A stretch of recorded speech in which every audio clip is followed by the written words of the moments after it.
ខ្ញុំនឹងនាំយំលៀកទៅរាជធានីដល់សុវត្ថិភាព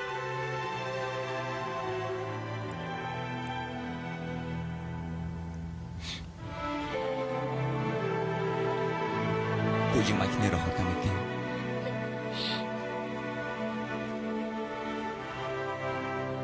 ទាំងអស់នេះទុកឲ្យទេវតារៀបចំចាស់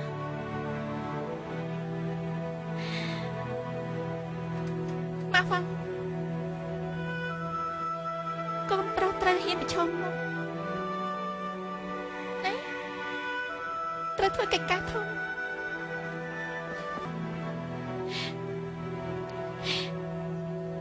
ពីអ្នកយើងបើសិនជាមានជាការមែនណា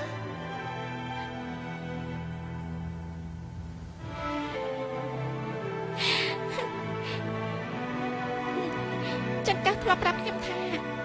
លោកយាយលឺដែលលក់ត្រៀននៅស្ពានឈើនោះគាត់ថាមនុស្សឲ្យតែញ៉ាំត្រៀ9 ដល់81គ្រាប់នោះនឹងអាចសុខសាន្តមួយជីវិតហើយលោកទៅដល់ទីណា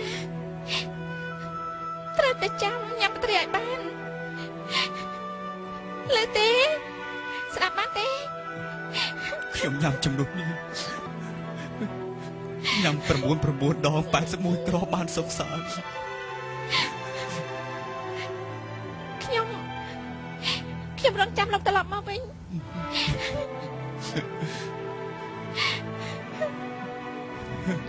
ខ្ញុំចាំលោកត្រឡប់មកវិញ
Yên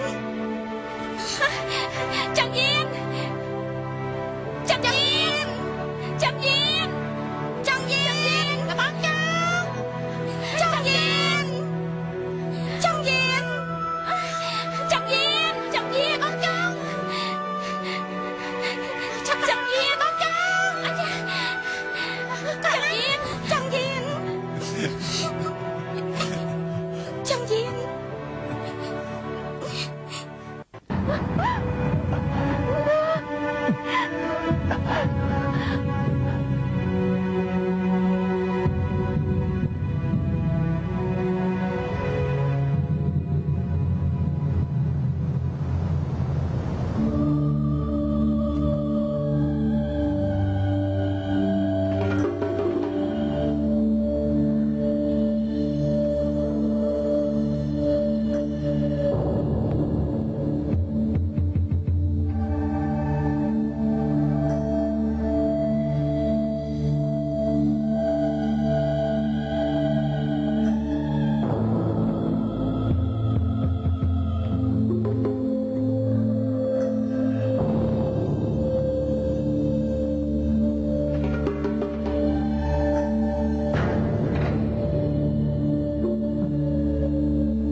Bạn có xâm lọc ở đâu, ta lo cho bạn thế.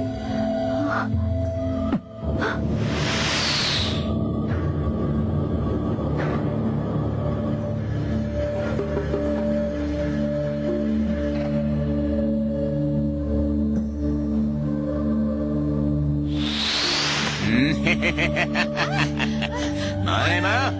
chửi mà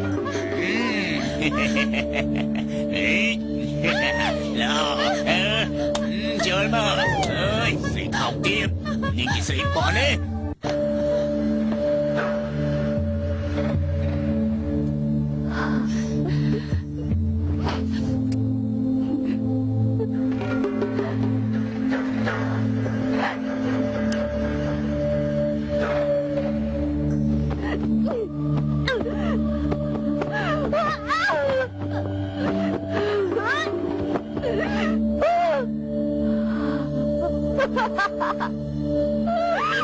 Ha ha ha ha!